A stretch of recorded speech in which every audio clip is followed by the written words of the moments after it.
인사는 NG가 조금 많이 나서 한 6번째 인사를 드리고 있는 것 같아요. 그런 의미로 이번엔 틀리지 말고 한 번에 슝슝슝 가보도록 합시다. 어둠을 벗어나 세상을 향해 떳떳하게 내딛는 첫 번째 발걸음. 오늘 소개해드릴 책은 담장 속에서 찾은 행복 이야기입니다. 이상덕 저자의 책인데요. 조직폭력이라는 기나긴 암흑의 터널, 그로 인한 3번의 구속, 교도소 수감생활 속에서 진정한 나를 마주하게 된 저자가 전하는 행복해지는 방법. 교도소에서 쓴 에세이인데요. 특이하죠? 한번 바로 읽어보도록 하겠습니다. 일단 그 전에 앞서서 출판 후기를 잠깐 읽어드리려고 하는데요. 바로 읽어보도록 할게요.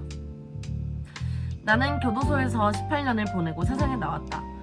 많은 사람이 출소 이후에 내 마음이 어떠한지를 알고 싶어 한다. 과연 변했을까? 의구심의 눈길을 보내기도 한다.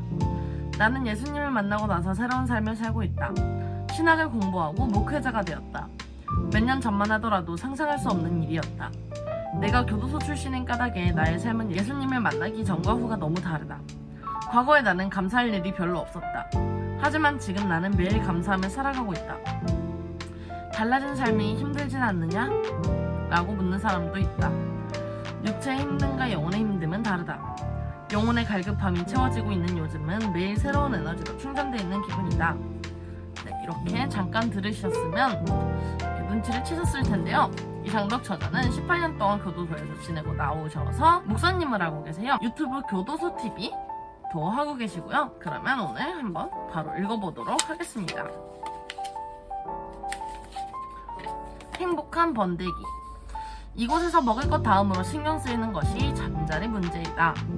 5평이 안 되는 좁은 방에 10명 정도가 함께 생활하기 때문에 어쩔 수 없이 서로의 신체가 닿을 수밖에 없다. 신경이 예민한 나는 여간 신경이 쓰이는 게 아니다. 옆자리 동료가 심하게 코를 골거나 몸부림을 많이 치는 경우도 있다. 그런 문제로 서로 기분이 상하게 되어 사이가 멀어지고 심하면 주먹질까지 하는 경우도 간혹 생긴다. 내 의지와는 상관없이 먹고 자고 틀에 박힌 생활을 하며 알게 모르게 갇혀있다는 정신적인 압박감 때문에 깊은 잠에 들지 못한다. 항상 선잠이 덜하기 때문에 옆 사람이 몸을 뒤척이며 조금만 바스락거리는 소리만 들어도 깨는 경우가 많다. 몸은 피곤하지만 정신은 예민해져 잠은 안 오고 무조건 자보려고 잠을 청하지만 정신은 점점 맑아져서 잠을 자기 위한 전쟁을 밤마다 펼친다. 잠을 자려고 숫자를 세다가 오히려 잠이 더 깨기도 한다. 머리에서는 살살 열도 나는 것 같고 밤이 깊어질수록 마음은 더 조급해지기 시작한다. 아무 생각도 안 하기 위해서 머릿속을 텅 비워버리는 방법도 시도해보지만 의식하고 있는 모든 것들을 비우려는 노력조차 잠을 방해한다는 생각이 든다. 그러다 눈을 감고 캄캄한 어둠에 몸을 맡기고 모든 것을 잊는 순간 살살 잠이 오기 시작한다. 머리가 깊은 늪속으로 빠져든다고 생각이 들 때 옆에서 안 돼!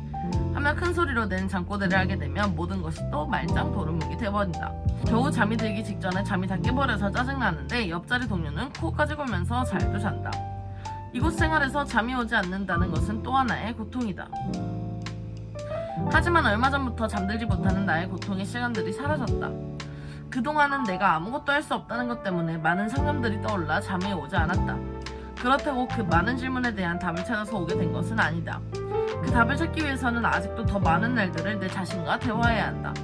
아니면 영원히 찾지 못할지도 모르겠다. 요즘 잠이 잘 오는 이유는 내가 일부러 잠을 자려고 하지 않기 때문이다. 잠을 자야 한다는 생각을 안 하기 시작하면서부터는 잠이 저절로 잘 왔다.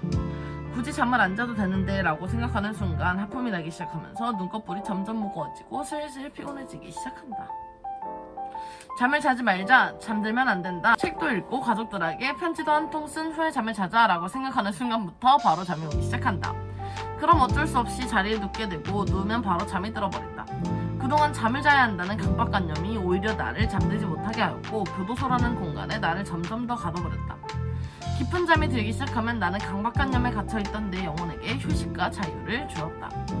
비록 내 몸은 이곳에 갇혀있을지라도 영혼만큼은 나비처럼 가볍게 자유로운 춤을 추면서 항상 아름다운 대자연을 넘나들며 진정한 자유를 만끽하며 살아갈 것이다.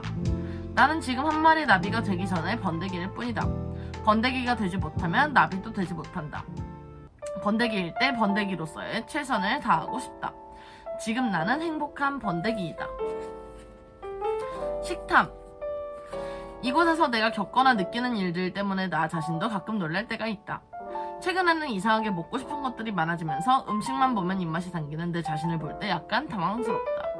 사회에 있을 때는 있어도 입에도 안 되던 음식들이 생각나고 TV를 보다가 음식을 먹는 장면이 나오면 나도 먹고 싶다는 생각에서 한동안 벗어나지 못한다. 특히 짜장면이나 짬뽕, 치킨, 족발, 생선구이, 영덕대게, 갈비찜 등등 하루 종일 노트에 먹고 싶은 음식을 모두 적어보아도 먹고 싶은 음식은 셀 수 없을 정도로 많다. 그렇게 먹고 싶은 음식이 생각나는 이유는 오직 하나, 여기서는 절대로 맛볼 수 없는 음식이라는 것 때문이다. 항상 먹을 수 있는 환경에 있을 때는 입에도 되지 않았던 음식들이 어느 날 구매 품목이 변경되면 그동안 먹지도 않았던 단종된 과자가 먹고 싶다. 안 된다고 하면 더 하고 싶어지는 것이 인간의 마음 욕구라고 하더니 본능에 가까운 삶을 사는 이곳에서는 식탐의 욕구가 무척 많아진다. 항상 먹을 것에만 목말라하지만 그렇다고 적게 먹는 것도 아니고 못 먹는 것도 아니다. 오히려 너무 많이 먹어서 꽤 많은 사람들이 비만이고 똥배만 나와 있어서 관리가 필요하다. 이곳 생활의 특성상 항상 불안정한 생활 속에서 살고자 하는 본능적인 욕구가 강한 사람들 때문에 음식에 대한 늘 허덕임을 느끼는 것 같다. 모두들 뱃속에 거지가 한 명씩은 살고 있다는 생각이 들 정도로 먹는 것으로 스트레스를 해소하는 일도 상당히 많다. 하지만 포만감은 느낄 수 없고 돌아서면 또다시 배가 허전해져 맛있는 것들이 먹고 싶어진다. 그런데 정말로 이상한 것은 배는 볼록 튀어나와도 저마다 얼굴에 살은 안 찐다. 그러다 보니 가족들이 면회 오면 몸무게가 더 늘었는데도 불구하고 살이 많이 빠졌다고 많이 먹으라고 한다. 아무리 살이 많이 쪄도 면회 온 가족들 눈에는 살이 빠진 것처럼 보일 수밖에 없는가 보다. 이곳에서는 잠을 많이 자도 피로가 풀리지 않을 때가 많다. 농담 삼아 매일 그 자리 밑으로 수맥이 흐른다고 하면서 웃곤 하지만 한편으로는 그 말이 사실이 아닐까 하는 생각이 들 정도로 자고 일어나면 온몸이 쑤시고 몸이 너무 뻐근하다. 이런 증상의 원인은 갈증이라고 생각한다. 세상 속에 갇혀있는 답답함 때문에 자기도 모르게 음식에 대한 갈증이 생긴다. 먹어도 만족하지 못하는 음식은 배가 고픈 것으로 인식되면서 자꾸 몸만 비대해져만 간다. 미결수로 생활을 할 때는 가끔씩 사육당하고 있다는 생각도 들었다. 그래서 이곳의 질서를 따르지 않고 자신만의 삶의 방식을 찾아 만족을 얻고자 애쓰는 사람도 있었다. 하지만 다른 사람들은 같이 행동하고 있는데 나 혼자서만 튀는 행동을 하면 이내 소외감을 느낄 수밖에 없게 된다. 결국은 단체 생활에서 뒤처진다는 생각이 들어 스스로 그 질서 안으로 다시 들어가게 된다. 기결수 생활을 하게 되면 음식에 대한 갈증은 어느 정도 해소가 된다. 넓은 곳에서 일을 하고 운동을 하다 보면 스트레스가 많이 해소되고 건강한 체질로 변하여 먹고 싶은 욕구도 어느 정도 사그라들게 된다. 먹고 싶은 음식이 우리 곁에 풍부할 때는 먹고 싶은 욕구조차 없다가 먹을 것이 없으면 갑자기 더 먹고 싶어지는 것처럼 함께 살던 가족들과 떨어져 이곳에서 생활을 혼자 하다 보면 가족이 많이 보고 싶다. 자꾸만 같이 있을 때 잘못한 것들만 생각나고 미안해지면서 밤이 되면 이불 속에서 훌쩍훌쩍 대면서 울기만 한다.